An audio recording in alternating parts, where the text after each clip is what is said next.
ஹாய்ங்க. Happy Vinayagar Chaturthi to all. நான் வந்து நேரமே எழுந்திரிச்சு காலையிலே குளித்து ரெடியாகி வந்துட்டேன். அதுக்கப்புறம் பார்த்தீங்கன்னா இன்றைக்கி விநாயகர் சதுர்த்திக்கு காலையில் இன்றைக்கி ஒன் டே தான் சாமி கும்பிட போகிறேன். ஸோ காலையில் வந்து பார்த்திங்கன்னா ஸ்வீட் செஞ்சுக்கலான்னு சொல்லிட்டு ஸ்வீட் கொழுக்கட்டை தான். அது வந்து பார்த்திங்கன்னா அச்சு எதுவும் வச்சு செய்யாமல் இலையில வச்சு செஞ்சுக்கலாம் அப்படின்னு சொல்லி பிளான் பண்ணியிருந்தேன். எனக்கு இந்த மாதிரி செய்யணுன்னு ரொம்ப நாள் ஒரு ஆசை. இதெல்லாம் ட்ரை பண்ணதில் அப்படி செஞ்சு பார்க்கலாம். இதுக்கு முன்னாடி பார்த்திங்கன்னா அந்த அச்சு வச்சு செய்கிறது, பிடி கொழுக்கட்டை அந்த மாதிரிலாம் செஞ்சுருக்கேன். இதில் வந்து பார்த்திங்கன்னா டைம் இலையில செய்யலான்னு சொல்லி இலையில தான் செஞ்சுட்டு இருந்தேன். அத்தை வந்து தேங்காயெல்லாம் சிரவி எல்லாம் ரெடி பண்ணி கொடுத்துட்டாங்க. மாவு பிணைஞ்சு எடுத்து வச்சுட்டேன்.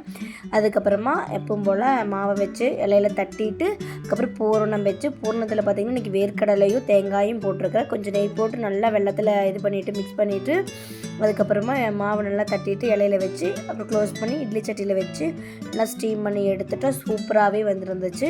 அதுக்கப்புறம் எனக்கு நான் போன வருஷம் வந்து பார்த்திங்கன்னா களிமண்ணில் வந்து விநாயகர் குட்டி விநாயகர் செஞ்சுருந்தேன்.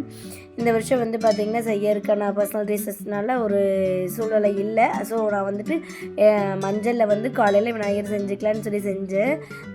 லாஸ்ட் டைம் வந்து பார்த்திங்கன்னா களிமண்ணில் செஞ்ச விநாயகரை வந்து நல்லா காய வச்சு அதுக்கப்புறம் எடுத்து சாமி கும்பிடணும்னு சொல்லிட்டு அப்படி செஞ்சது. அந்த டைம் வந்து காலையிலேயே மஞ்சள் ரெடி பண்ணிவிட்டு மஞ்சளில் விநாயகர் பிடிச்சி வச்சு கொழுக்கட்டை பழம் எல்லாம் வச்சு காலையில் நல்லபடியாக சாமி கும்பிட்டு அதுக்கப்புறமா தான் சாப்பிட்டேன். ஒரு ஈவினிங் வந்து பார்த்திங்கன்னா வேறு பிரசாதம் வச்சு சாமி கும்பிட்டு அதுக்கப்புறம் எடுத்து நம்ம வந்து விநாயகர் எடுத்து நீரில் வந்து கங்கையில் வந்து கரைச்சிடலாம்.